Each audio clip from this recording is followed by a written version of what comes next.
María Evangelizadora Radio, un pedacito de cielo en tu hogar. Te presenta el santo de hoy. 4 de noviembre. San Carlos Borromeo, patrono de catequistas y seminaristas. San Carlos Borromeo, un santo que tomó muy en serio las palabras de Jesús.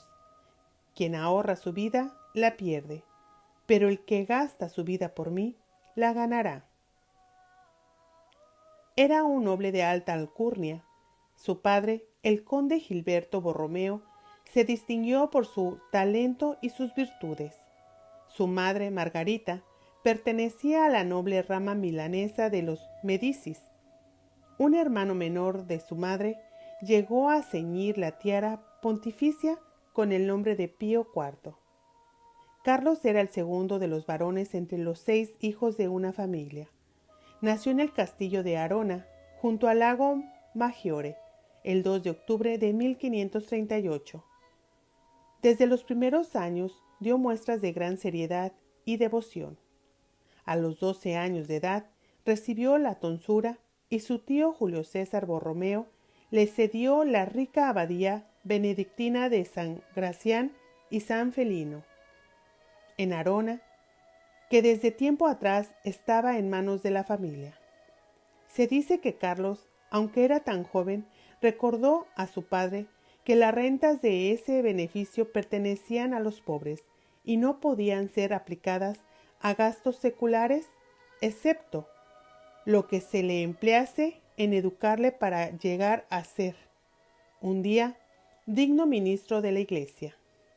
Después de estudiar el latín en Milán, el joven se trasladó a la Universidad de Pavia, donde estudió bajo la dirección de Francisco Alciati, quien más tarde sería promovido al cardenalato a petición del santo.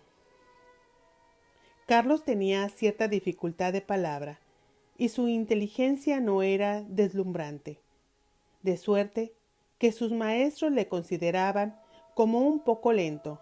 Sin embargo, el joven hizo grandes progresos en sus estudios. La dignidad y seriedad de su conducta hicieron de él un modelo de los jóvenes universitarios, que tenían la reputación de ser muy dados a los vicios.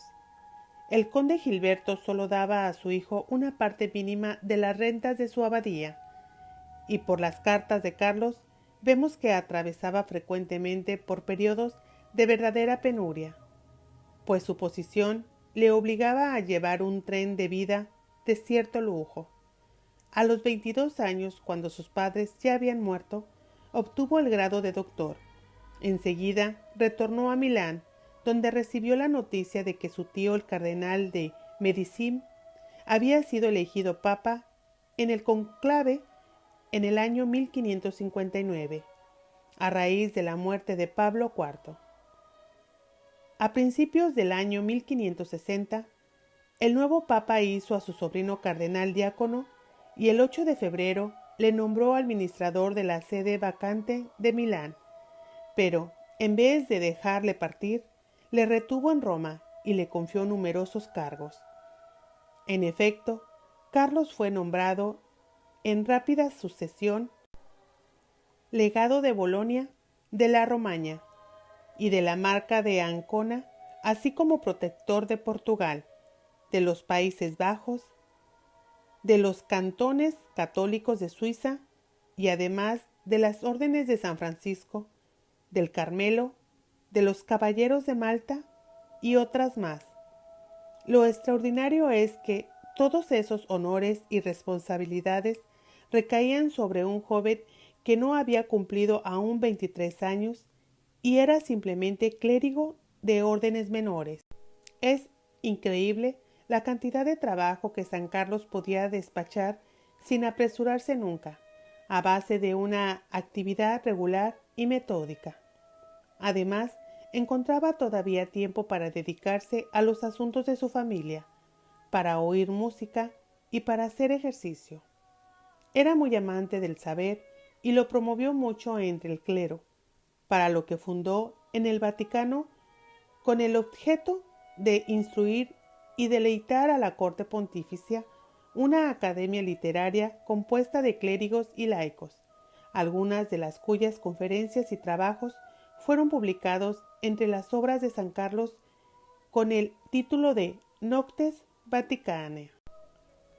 Por entonces, juzgó necesario atenerse a la costumbre renacentista que obligaba a los cardenales a tener un palacio magnífico, una servidumbre muy numerosa, a recibir constantemente a los personajes de importancia y a tener una mesa a la altura de las circunstancias.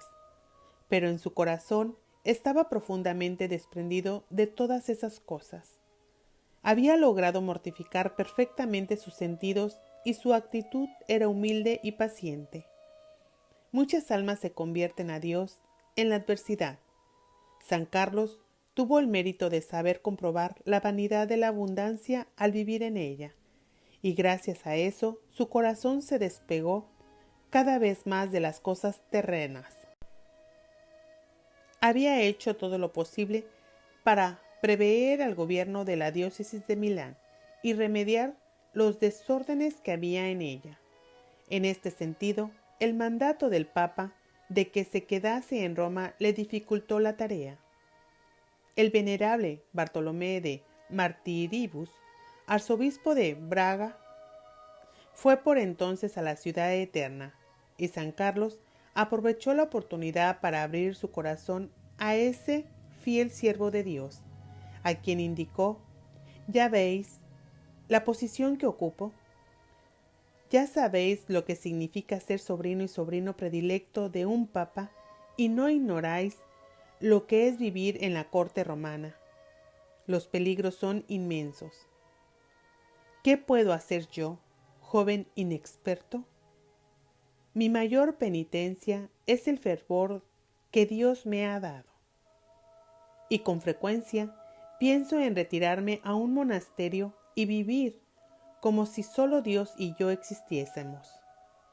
El arzobispo disipó las dudas del cardenal, asegurándole que no debía soltar el arado que Dios le había puesto en las manos para el siervo de la Iglesia, sino que debía, más bien, tratar de gobernar personalmente su diócesis en cuanto se le ofreciese la oportunidad.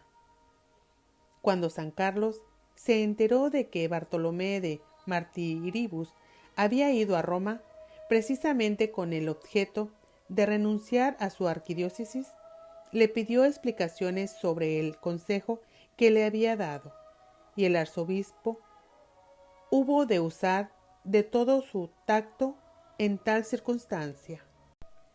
Pío IV había anunciado poco después de su elección que tenía la intención de volver a reunir el Concilio de Trento, suspendido en 1552.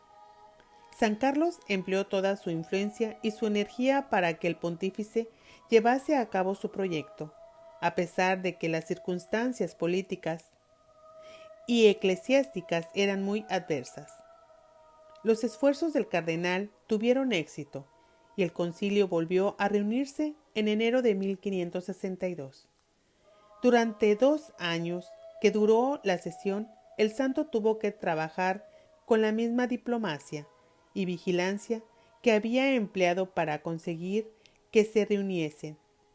Varias veces estuvo a punto de disolverse la asamblea, dejando la obra incompleta, pero con su gran habilidad y con el constante apoyo que prestó a los legados del Papa, logró que la empresa siguiera adelante.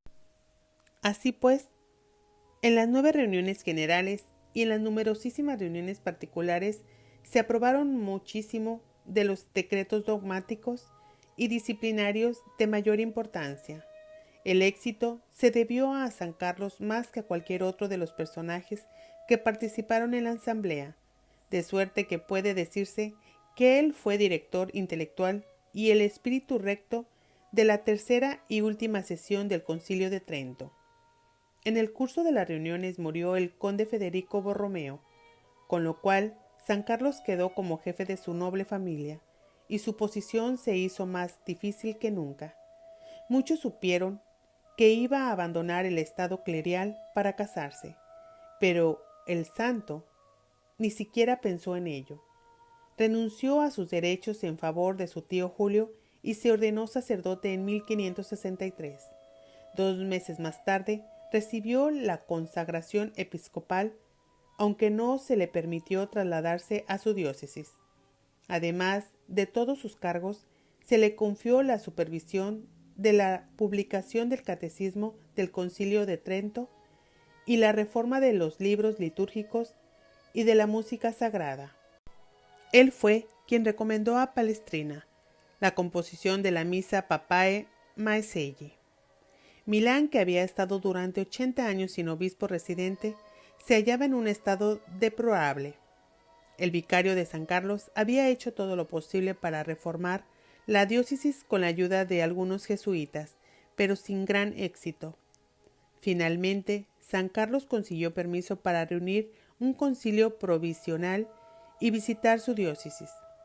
Antes de que partiese, el Papa le nombró legado a Latere para toda Italia. El pueblo de Milán le recibió con el mayor gozo y el santo predicó en la catedral sobre el texto: con gran deseo he deseado comer esta Pascua con vosotros.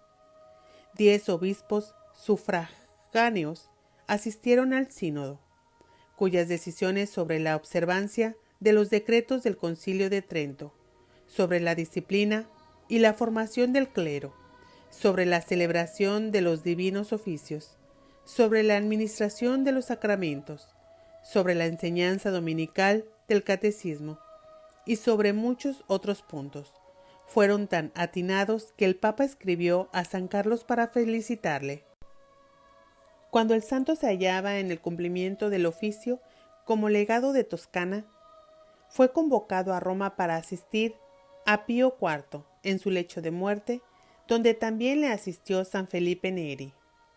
El nuevo Papa Pío V pidió a San Carlos que se quedase algún tiempo en Roma para desempeñar los oficios que su predecesor le había confiado, pero el santo aprovechó la primera oportunidad para rogar al Papa que le dejase partir, y supo hacerlo con tal tino que Pío V le despidió con su bendición.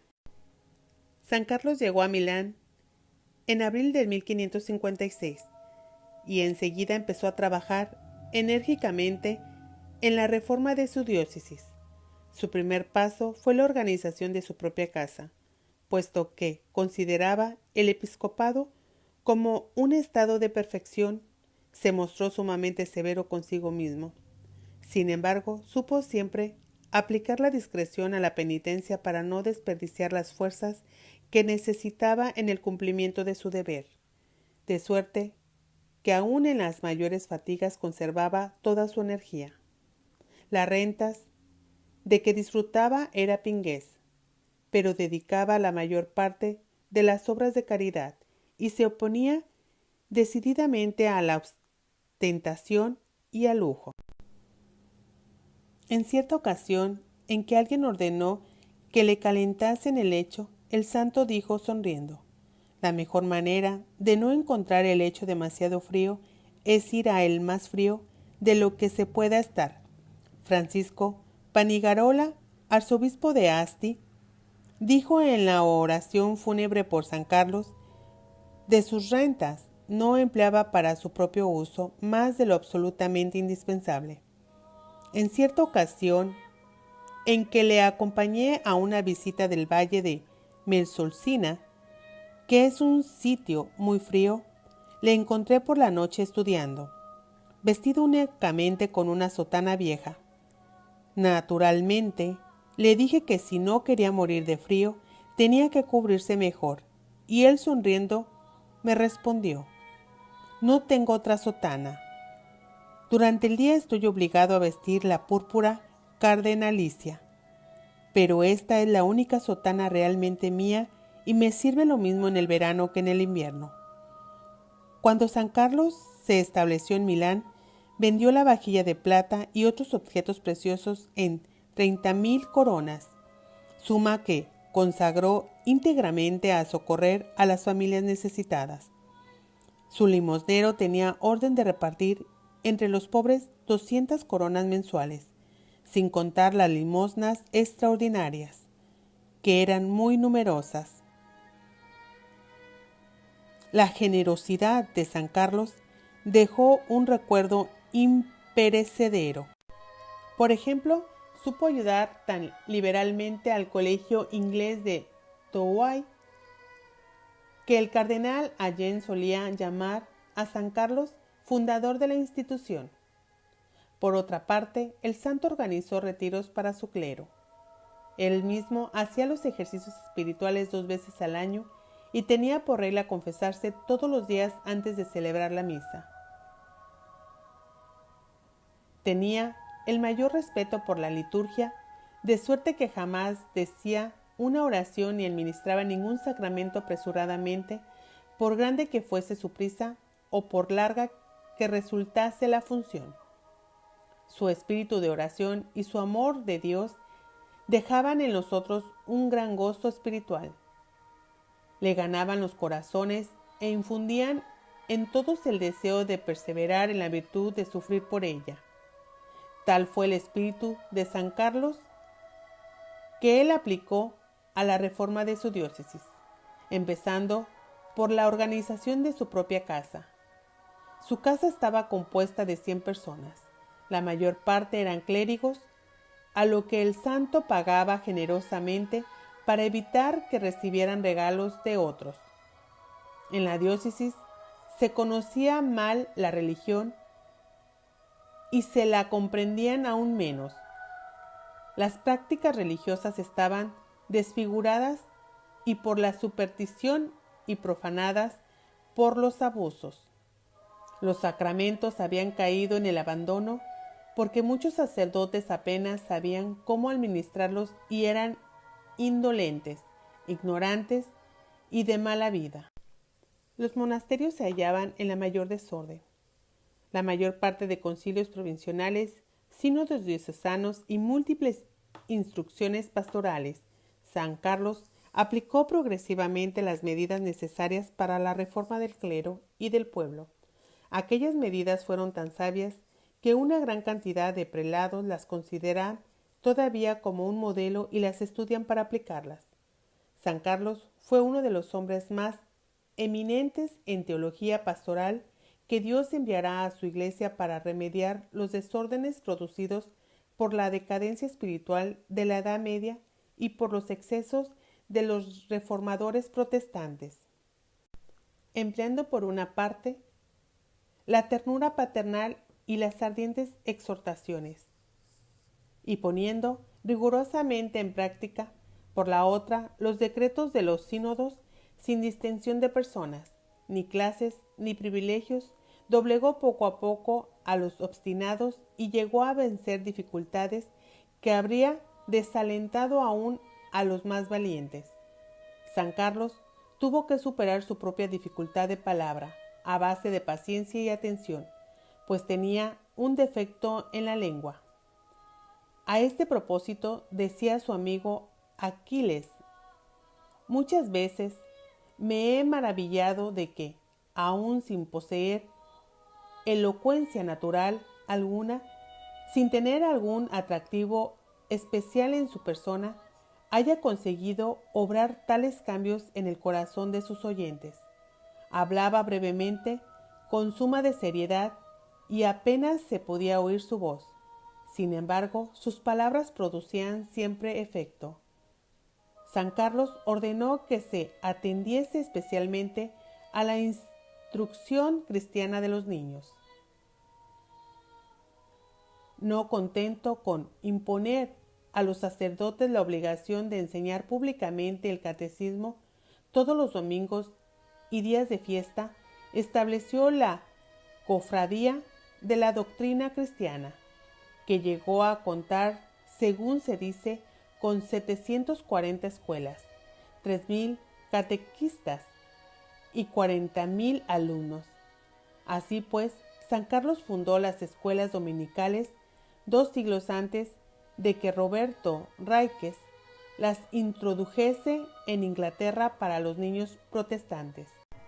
San Carlos se valió particularmente de los clérigos regulares de San Pablo Barnabitas, cuyas constituciones él mismo había ayudado a revisar, y en el año de 1578 fundó una congregación de sacerdotes seculares llamados Oblatos de San Ambrosio que, por un voto simple de obediencia a su obispo, se ponían a disposición de éste para que los emplease a su gusto en la obra de la salvación de las almas.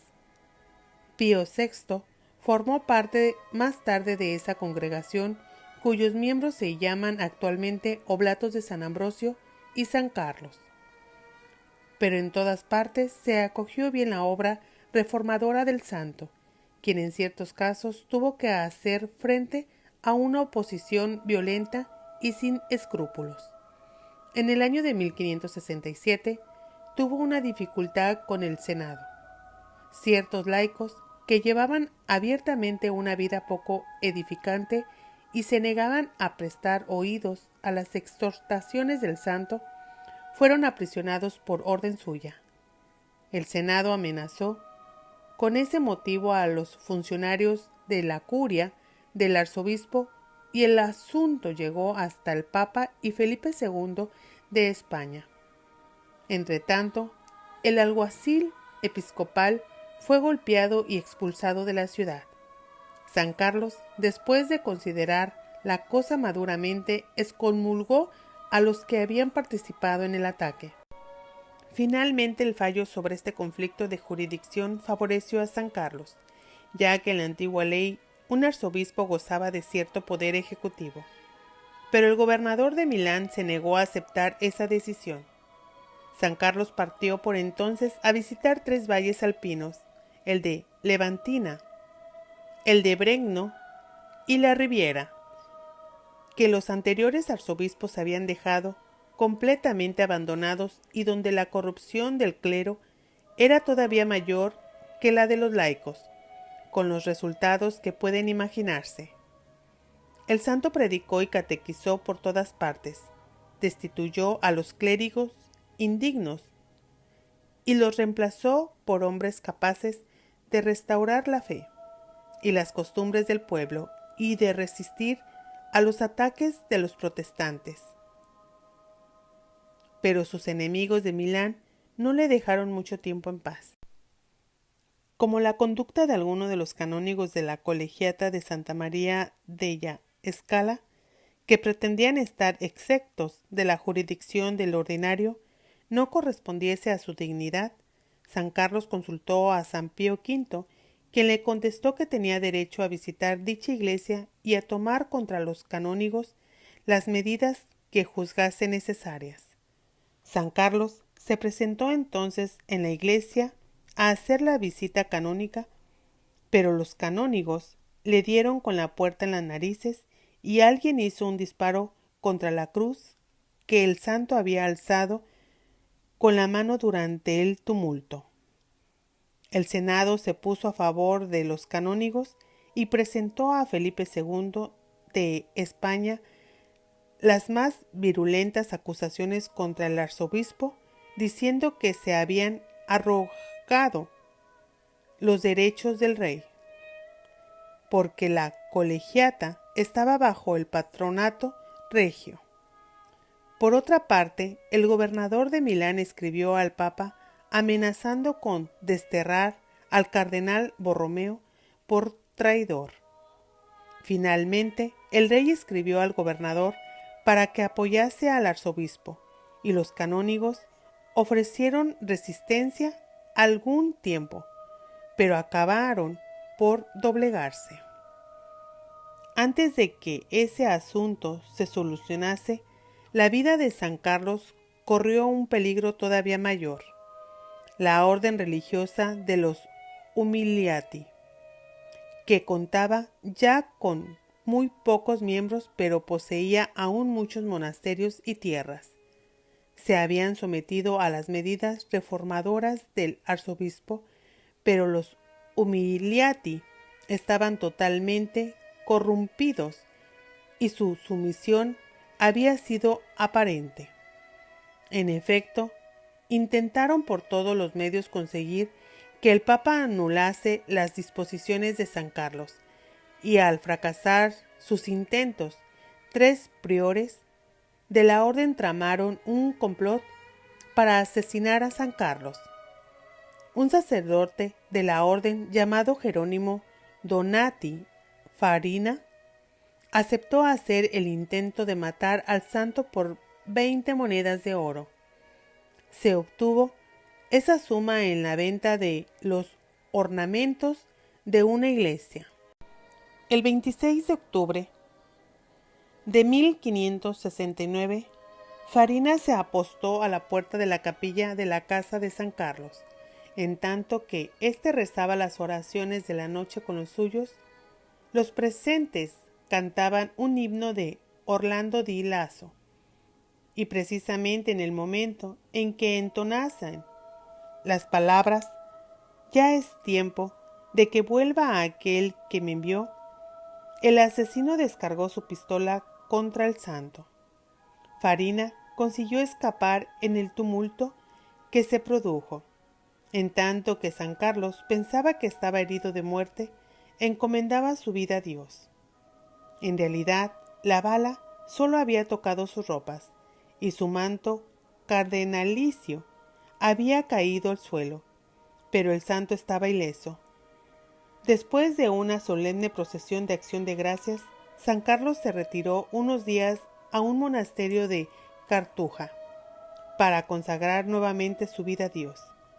Al salir de su retiro, visitó otra vez las 3 valles de Alpes y aprovechó la oportunidad para recorrer también los cantones suizos católicos, donde convirtió a cierto número de protestantes y restauró la disciplina en los monasterios. La cosecha de aquel año se perdió, y al siguiente Milán atravesó por un periodo de carencia. San Carlos pidió ayuda para procurar alimentos a los necesitados y durante 3 meses dio de comer diariamente a 3,000 pobres con sus propias rentas. Como había estado bastante mal de salud, los médicos le ordenaron que modificase su régimen de vida, pero el cambio no produjo ninguna mejoría. Después de asistir en Roma al conclave que eligió a Gregorio XIII, el santo volvió a su antiguo régimen y así pronto se recuperó. Al poco tiempo tuvo un nuevo conflicto con el poder civil de Milán, pues el nuevo gobernador, don Luis, trató de reducir la jurisdicción local de la iglesia y de poner en mal al arzobispo con el rey. San Carlos no vaciló en excomulgar al don Luis, quien para vengarse envió un pelotón de soldados a patrullar las cercanías del palacio episcopal y prohibió que las cofradías se reuniesen cuando no estuviera presente un magistrado. Felipe II acabó por destituir al gobernador, pero estos triunfos públicos no fueron, por cierto, la parte más importante del cuidado pastoral, que ensalza el oficio de la fiesta de San Carlos. Su tarea principal consistió en formar un clero virtuoso y bien preparado. En cierta ocasión, en que un sacerdote ejemplar se hallaba gravemente enfermo, las gentes comentaron que el arzobispo se preocupaba demasiado por él. Bien se ve que no sabéis lo que vale la vida de un buen sacerdote. Ya mencionamos arriba la fundación de los oblatos de San Ambrosio, que tanto éxito tuvieron. Por otra parte, San Carlos reunió 5 sínodos provinciales y 11 diocesanos. Era infatigable en la visita de las parroquias. Cuando uno de sus sufragáneos le dijo que no tenía nada que hacer, el santo le mandó una larga lista de las obligaciones episcopales, añadiendo después de cada punto: ¿cómo puede decir un obispo que no tiene nada que hacer? El santo fundó 3 seminarios en la arquidiócesis de Milán para otros tantos tipos de jóvenes que se preparaban al sacerdocio y exigió en todas partes que se aplicasen las disposiciones del Concilio Tridentino acerca de la formación sacerdotal. En el año de 1575 fue a Roma a ganar la indulgencia del jubileo y al año siguiente la instituyó en Milán. Acudieron entonces a la ciudad grandes multitudes de peregrinos, algunos de los cuales estaban contaminados con la peste, de suerte que la epidemia se propagó en Milán con gran virulencia. El gobernador y muchos de los nobles abandonaron la ciudad. San Carlos se consagró enteramente al cuidado de los enfermos. Como su clero no fuese suficientemente numeroso para asistir a las víctimas, reunió a los superiores de las comunidades religiosas y les pidió ayuda.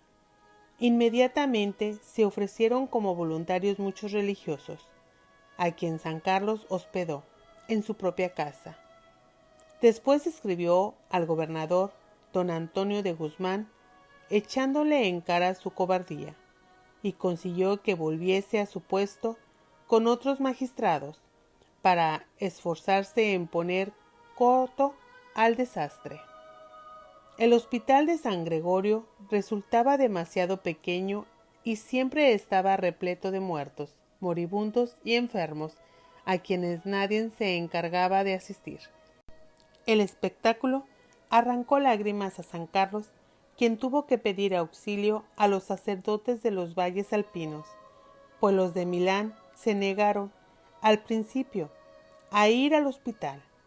La epidemia acabó con el comercio, lo cual produjo la carestia.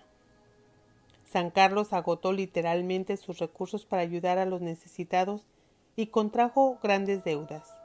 Llegó al extremo de transformar en vestidos para los pobres los toldos y doseles de colores que solían colgarse desde el palacio episcopal hasta la catedral durante las precensiones. Se colocó a los enfermos en las casas vacías de las afueras de la ciudad y en refugios improvisados. Los sacerdotes organizaron cuerpos de ayudantes laicos y se erigieron altares en las calles para que los enfermos pudiesen asistir a misa desde las ventanas. Pero el arzobispo no se contentó con orar, hacer penitencia, organizar y distribuir, sino que asistió personalmente a los enfermos, a los moribundos y acudió en socorro a los necesitados. Los antibajos de la peste dejaron desde el verano de 1576 hasta principios de 1578. Ni siquiera en este periodo dejaron los magistrados de Milán de hacer intentos para poner en mal a San Carlos con el Papa. Tal vez algunas de sus quejas no eran de todo infundadas, pero todas ellas revelaban en el fondo la ineficacia y estupidez de quienes la presentaban. Cuando terminó la epidemia, San Carlos decidió reorganizar el capítulo de la catedral sobre la base de la vida común. Los canónigos se opusieron y el santo determinó entonces fundar sus oblatos. En la primavera del año de 1580, hospedó durante una semana a una docena de jóvenes ingleses que iban de paso hacia la misión de Inglaterra, y uno de ellos predicó ante él.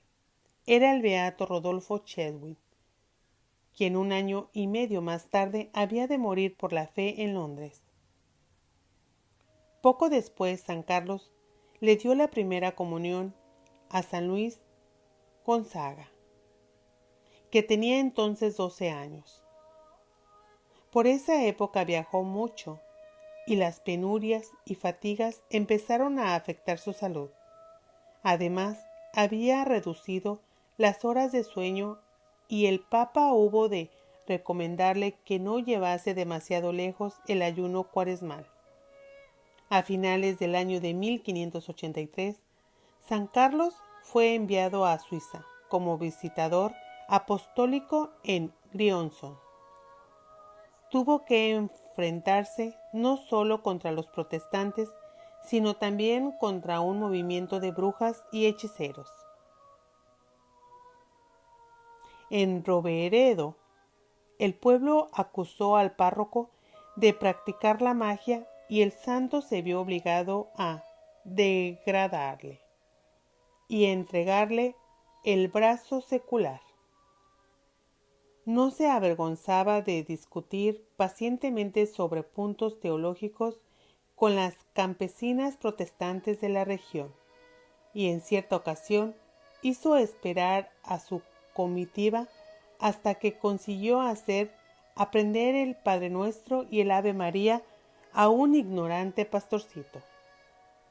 Habiéndose enterado de que el duque Carlos de Saboya había caído enfermo en Vercelli, fue a verle inmediatamente y le encontró agonizante, pero en cuanto entró a la habitación del duque, éste exclamó: «Estoy curado». El santo le dio la comunión al día siguiente. Carlos de Saboya pensó siempre que había recobrado la salud gracias a las oraciones de San Carlos, y después de la muerte de éste, mandó colgar en su sepulcro una lámpara de plata. En el año de 1584 decayó mal la salud del santo. Después de fundar en Milán una casa de convalecencia, San Carlos partió en octubre al Monte Baraño para hacer su retiro anual, acompañado por el padre Adorno. Antes de partir, había predicho a varias personas que le quedaba ya poco tiempo de vida. En efecto, el 24 de octubre se sintió enfermo y el 29 del mismo mes partió de regreso a Milán, a donde llegó al Día de los Fieles Difuntos. La víspera había celebrado su última misa en Arona, su ciudad natal. Una vez en el lecho, pidió los últimos sacramentos inmediatamente y los recibió de manos de arcipreste de su catedral.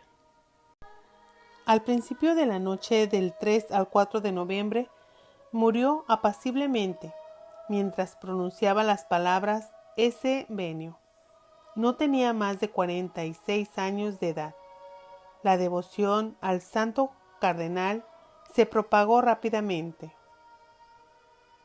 En el año de 1601, el cardenal Baronio, quien le llamó un segundo a Ambrosio, mandó al clero de Milán una orden de Clemente VIII para que, en el aniversario de la muerte del arzobispo, no celebresen misa de requiem, sino una misa solemne. San Carlos fue oficialmente canonizado por Paulo V el 1 de noviembre del año de 1610. Oración a San Carlos Borromeo. Oh insigne Padre de los pobres, San Carlos Borromeo, ángel de la caridad para enfermos y necesitados, y para todos modelo de fe, de humildad, de pureza, de virtudes y de constancia en el sufrimiento. Empleaste todos tus dones para la mayor gloria de Dios y para la salvación de los hombres, siempre con sacrificio total, hasta el punto de ser víctima de tu bondadosa entrega. Concede a nosotros, tus devotos, firmeza en nuestros propósitos, fuerte espíritu de sacrificio y tenacidad y constancia, para el bien de nuestras vidas, almas y mente.